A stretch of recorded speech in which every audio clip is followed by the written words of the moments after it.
All right, we're going to do the second half of running over the syllabus real quick, and I'm trying it a little different, so maybe you can see me this time, and I'm going to share my screen with you at the same time. So we stopped at grading the comprehensive patient care. So this semester you will have one comprehensive patient care competency. That patient is the adult patient. The patient selection, you have to choose someone who's older than 18 or older. So that is your adult patient. You will go from the very beginning to the very end with this patient. So you will be graded on everything that you do with the patient. So health history, you will not be allowed any errors. Oral inspection, 4 errors are allowed. Dentition charting, we'll have 0 errors except for 2 in each of the tooth colored restorations, including sealants, recording of clinical decay, recording of radiographic decay. You must record correctly the amalgam restorations and the non-restorative chartings and the oral anomalies and the dental prosthesis. The periodontal charting, you will be allowed 3 errors. Your probe readings need to be within plus or minus 2 millimeters from the instructors. You'll have gingival assessment that you can have a few errors in. The treatment plan and case presentation, you can have 2 errors in. You can read through all of that. Do note though, remember with the treatment plan, if you don't follow the treatment plan as approved by the instructor, then you will forfeit the credit that you would have been given, and you will get a U for professionalism. For the adult patient, you will have a plaque-free score. You can have 2 errors in it. You will also present oral hygiene instructions, and the instructor will listen to you present them. This will kind of talk you through what we want to see, what we will want to see, what we will grade you on. Debridement of calculus, you will have some allowable errors. You'll just need to see the calculus evaluation guide. And then you'll have plaque and stain removal, which will have 0 errors in it.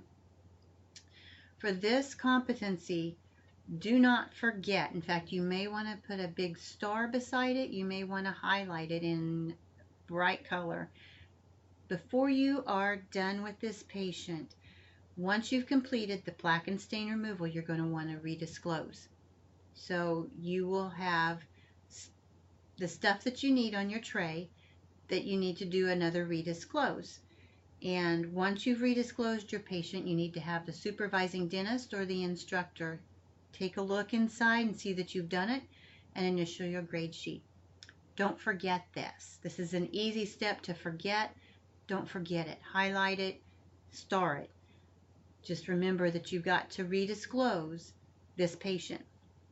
Once you have had the dentist or the instructor initial your grade sheet, you can go back in and you can remove the remaining stain or plaque prior to signing up for a checkout. So once you've had the dentist or the instructor sign your grade sheet, you're not quite done. All right? You still have to sign up for a checkout. The instructor still has to come over to your patient and do a checkout. Once we've done the checkout, then you can move into your fluoride treatment, and you can give your patient the fluoride that if you had it treatment planned, you can do it. Failure to maintain the chain of asepsis or failure to properly prepare the unit and instruments for the end of treatment will result in no credit for the comprehensive care competency, and all debridement points earned for the day will be negated. So when you clean up your rooms, make sure that you are doing everything that you need to do. Make sure that you do the traps. Make sure that you clean them. Make sure that you run the water through the lines, the cleaner through the lines. Make sure that you dry the lines. Make sure that you take the air water syringe and you squirt all the extra water out of there until there is no water in it. All right? You don't want to lose this requirement. This is a big requirement. The next requirement that we'll look at is the dental hygiene process of care. and this is an assessment patient. For this patient, you will go through all of the assessment steps. You'll go through check-in, and then you'll do a plaque-free score, and you're done with the patient.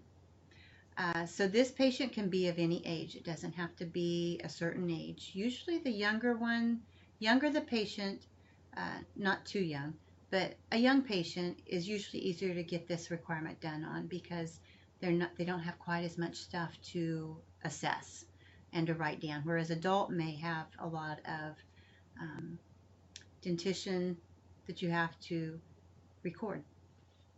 A lot of things that you have to record, where a younger person won't have those.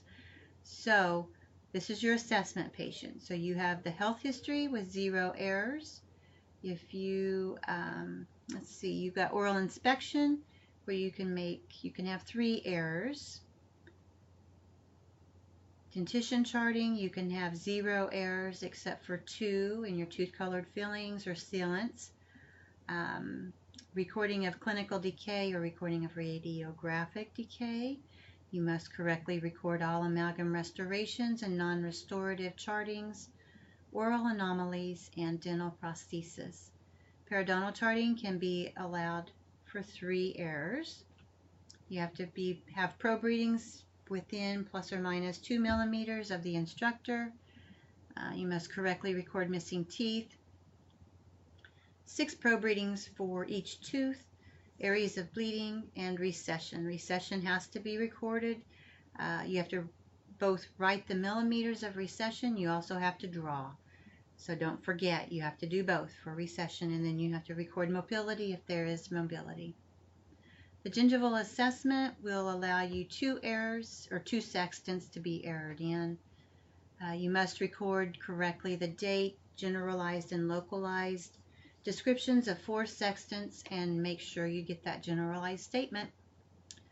The plaque-free score, the patient will explain the procedure used to obtain the plaque-free score and the findings, and then other requirements to competency that you will need to do. So plaque-free score is the end of that assessment patient. Excuse me. Other requirements that you will need to do to competency are the FMS. Don't forget, graded with a rubric is the first one. So print those rubrics, get them ready to go.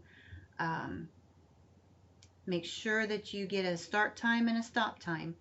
The rubric, let's see, the time for FMS is 40 minutes.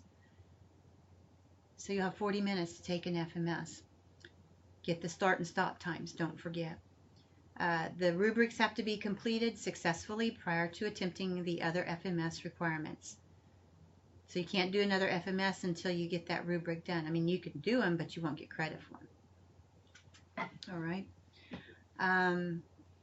After you've done the rubric, you have one more FMS that you are responsible to take and get at 80%. You have 3 FMS days.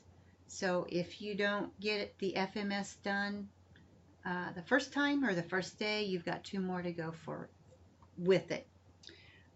You also have bite wings. Bite wings have to be done. The first bite wing has to be done with the rubric.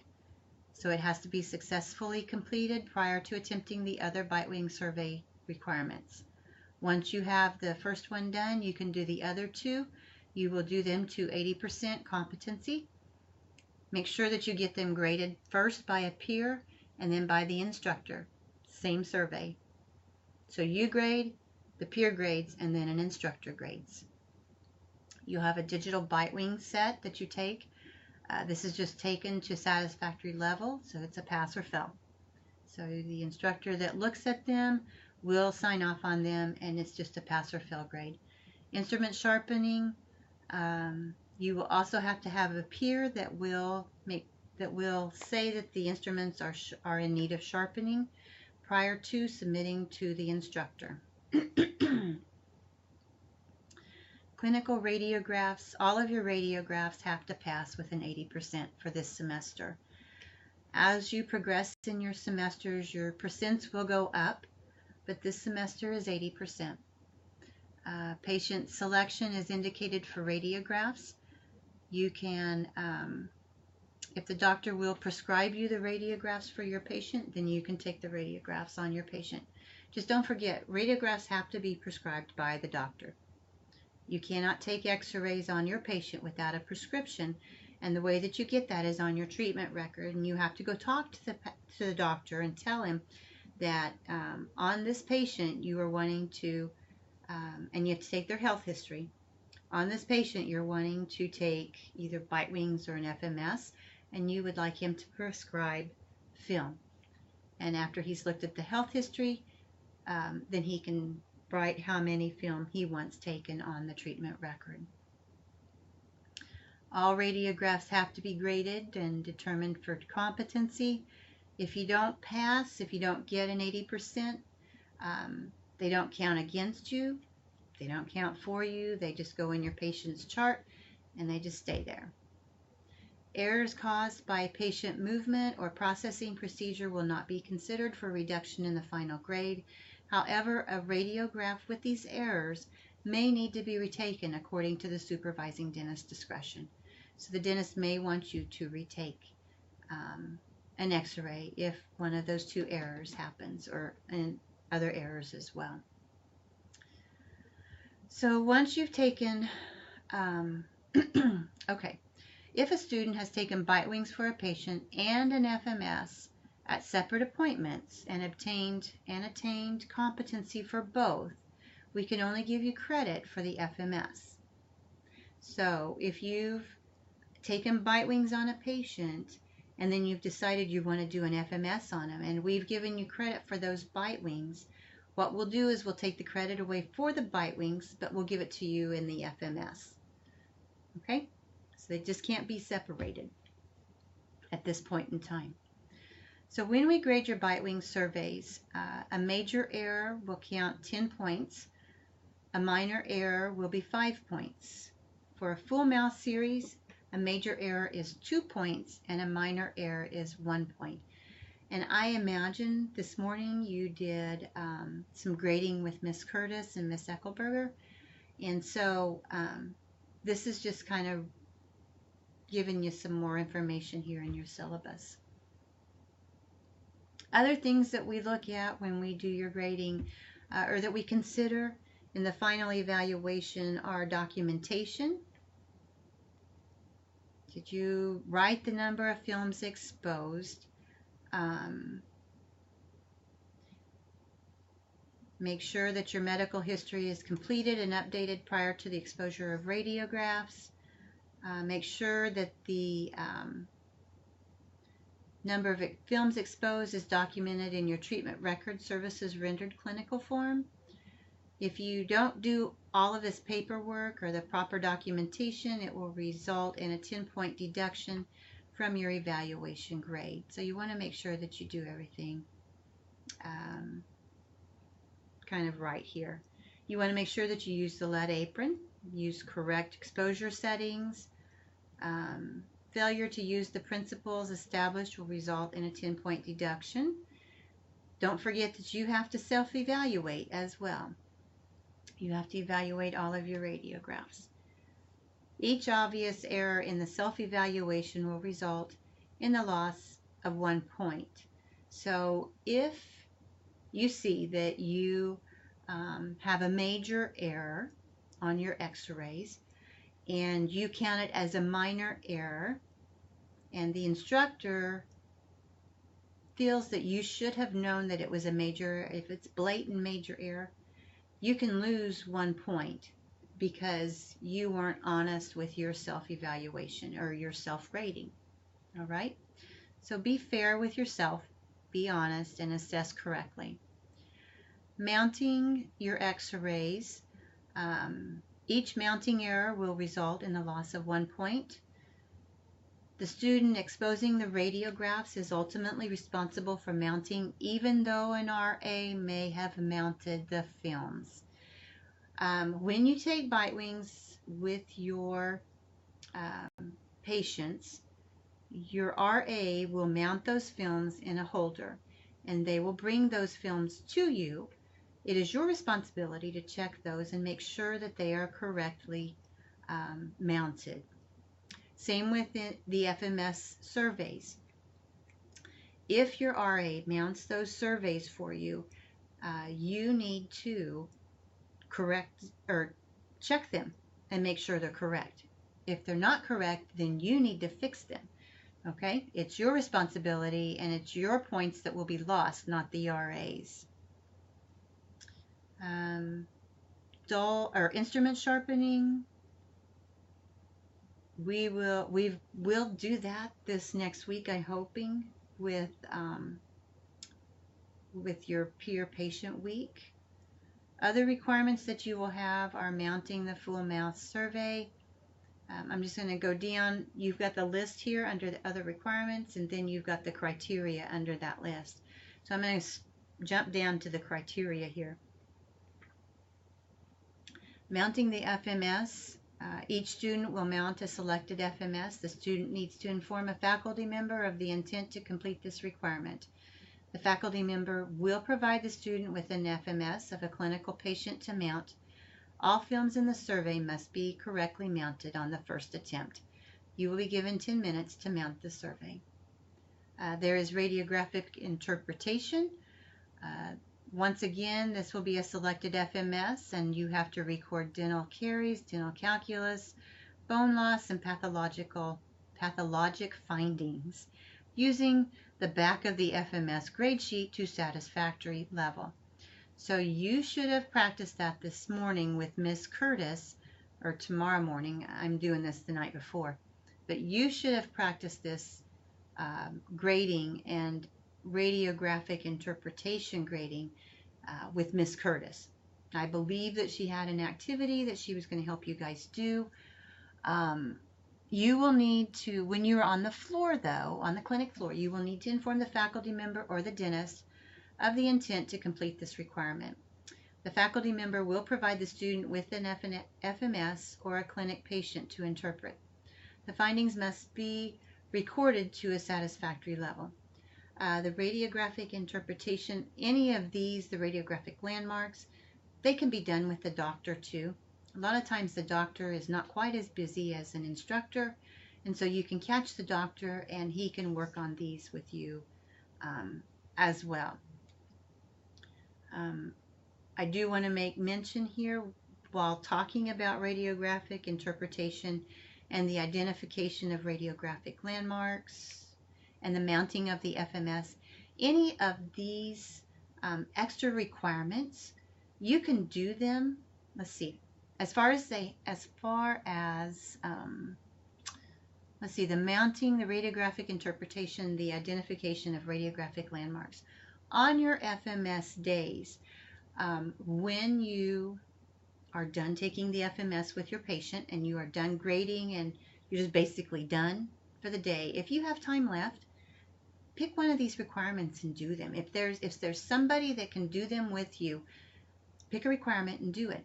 You also have a peer radiographic landmarks. You can do that on an FMS day.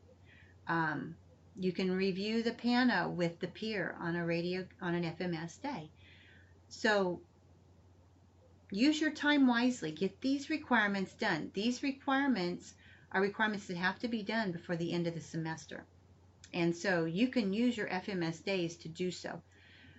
If you get through your FMS days and you have your third one and you don't have any more FMS surveys to take, you've already taken them all, but you still have these requirements to do, you need to get them done. All right, take every opportunity to get these requirements done. These are easy requirements. They're not hard. They may be a little time consuming, but they're not hard. All right, off my box. And let's see, you've got an autoclave operation. When you are the CA in that rotation, you will do the autoclave operation. There is not a rubric for this. It is on your grade sheet, and the instructor will just sign off after watching you start the autoclave. Calculus detection and charting. Your patient has to have at least 3 pieces of subgingival and supragingival calculus, and each student will determine the location of calculus and accurately chart the topography of the deposit on the calculus charting form to a satisfactory level. Debridement, you're going to have 6 debridement points that you have to get by the end of the semester. Determination of the points is based on the chart we talked about earlier for your calculus. Peer evaluations, we have talked about those. I encourage you to go ahead and reread through all of this. Let's see. Peer evaluations cannot be completed during the same clinic session as the instructor evaluation of the same requirement. We have talked about that. So if the operator wants to get an instrumentation requirement and needs both the peer and the instructor, you've got to decide which one you want. You can't do it the same session. If your patient is scheduled all day, you could do one, maybe the peer in the morning and then the instructor in the afternoon. They just can't be in the same session. All right? Peer evaluations, where the peer records on the student's daily grade sheet, are right here. We've got instrumentation, the pre and post, oral hygiene instructions, review of the operation of the panoramic radiographic unit. With this, the patient selection can be a peer or a patient in the clinic. This is just to help keep students familiar with the operation of the panoramic radiographic unit. So the peer evaluator will observe the student operator prepare the unit and a patient for panoramic radiograph and operate the panoramic radiography unit. All right. If you don't have a patient that needs a pano, you can use the peer, but it has to be in the test mode area. You can't take a pano on a peer. The panoramic machine must be run in test mode. Radiographic landmarks are for peer evaluation, like we talked about. Peer requirements, we talked about this as well. The peer evaluator has requirements of their own that they have to get. Don't forget, you have to have instructors sign off on the grading of the x-rays, students sign off on the instrumentation and oral hygiene instructions. Peers have a grade sheet.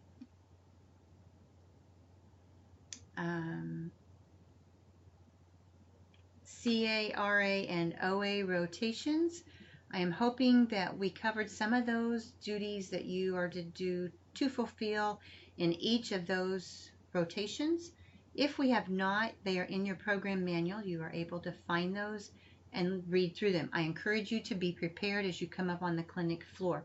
If you are serving in a rotation, a CA, an RA, an OA, I encourage you to read through your duties before you come up onto the floor to do your duties. We don't want you coming up on the floor not knowing what to do.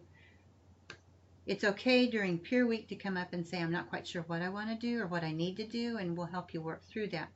After that, you guys need to be responsible and prepare yourselves by reading through your duties and be ready to fulfill them as you come up on the floor.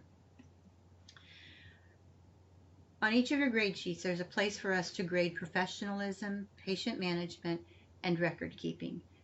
We give an S or a U for each of these graded areas. And while we're talking about professionalism, I kind of want to talk about that just a little bit. Last semester in 115, we did a paper on professionalism, and you were supposed to have read through several items that I provided for you, and there were some lists of what was professional and what was not. We are getting to practice professionalism starting in clinic. It actually started last semester. You practiced it with the instructors on the floor, and you practiced it with your peers. Coming on the clinic floor, it's going to give you a chance to practice professionalism with the doctors, with your instructors, with your patients, and with each other once again. And that being said, each of you are going to serve in a peer rotation. You're going to serve in a CA rotation and in an RA rotation. Each of those rotations requires you to work with each of the operators on the floor. If there's an operator on the floor that you are struggling with, that you may not like, that you're just don't want to work with, that's going to be an issue, because you are going to have to work with them. All right, to get you guys through the clinic portion of your next couple semesters, your next year, it's going to take teamwork. Okay, and each of you are going to have to play the team member, and you have to help each other get across that finish line.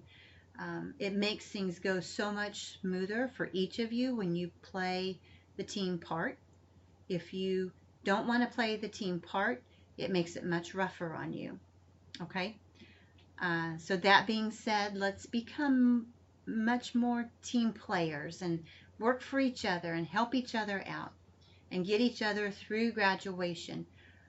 Once you're in private practice, there will probably be people in your office that may rub you the wrong way too. But you can't not help them, and you can't not talk to them, or you will even have patients that might rub you the wrong way. So you're going to have to learn how to get along and how to work with each other and help each other through the clinic sessions. All right? That being said, let's move on into final course grades. The final course grade will be earned based on the completion of your competencies, the requirements, and your other clinical services. For an A, you have to have all of your competencies and requirements completed. You cannot miss clinic more than 8 hours. You cannot have more than one missed orientation session or CA, RA, OA, or peer rotation. You can have a maximum of 1 U in professionalism, a maximum of 2 U's in patient management, and no more than 3 absences, along with a few extra things. You have to do either an extra comprehensive care for the adult patient competency, or you have to have 6 additional debridement points. That's for an A. For a B, you have to have all competencies and requirements completed, no more than 12 missed clinic hours, no more than 2 missed orientation sessions, or any of your rotations, CA, RA, OA, or peer. You can have a maximum of 2 U's in professionalism, a maximum of 3 U's in patient management, and no more than 4 absences, along with either an extra comprehensive care adult patient competency, or a bite wing survey to satisfactory level, or 3 additional debridement points. That's for a B. For a C, all competencies and requirements completed, no more than 16 missed clinic hours, no more than 3 missed orientation sessions or CA, RA, OA peer rotations, and a maximum of 3 U's in professionalism, a maximum of 4 U's in patient management, and no more than 5 absences. No extras for a C, it's just your basics. For an F, you will have 1 or more competencies and or requirements not completed, and or more than 20 missed clinic hours, and or more than 4 U's in professionalism. Now, you can get an I with 1 or more competencies and or requirements not completed per program and clinic coordinators. So we have decided that what you can carry over into summer session, summer clinic, is either the adult patient, the A to Z patient, the adult patient that you start from the beginning to the end, 1 FMS survey. You can carry over 2 bite wings, or your debridement points, and your debridement points. These are all kind of patient reliant competencies, so we rely on our patients to get these completed.